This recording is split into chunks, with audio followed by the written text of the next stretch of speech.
একটা গাছ যা হিন্দু ঘরে শুধু সৌন্দর্য বাড়ায় না, বাঁচায় আত্মাও। যার পাতায় আছে এমন শক্তি যা বিজ্ঞান আজও পুরোপুরি ব্যাখ্যা করতে পারেনি।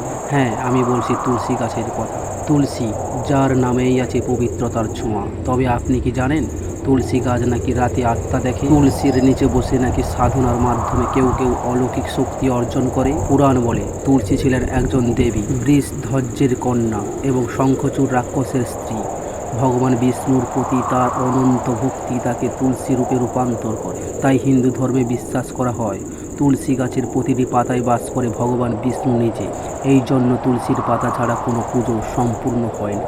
তবে শুধু ধর্ম নয়, আয়ুর্বেদ বলছে তুলসী গাছের পাতায় আছে 30 রকমের ঔষধি উপাদান, যা হৃদরোগ, ক্যান্সার, সর্দি কাশি, এমনকি মানসিক উদ্বেগেও কাজ করে।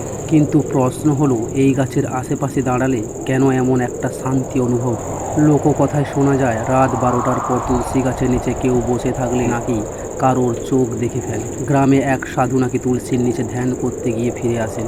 তুলসীর পাতায় রক্ত পড়লে নাকি শুভ নয়। আপনারা কি জানেন কেন প্রতিদিন তুলসীকে প্রণাম করা হয়? মা তুলসীর আশীর্বাদ না থাকলে ঘরে শান্তি থাকে না। তাই আজও গ্রামের মানুষ সকালে উঠে প্রথমে জল দেয় তুলসীকে। এই গাছ শুধু পুজোর জন্য না, এই গাছ একটা জীবনদাতা, শক্তির উৎস। আপনার বাড়িতেও কি আছে তুলসী গাছ?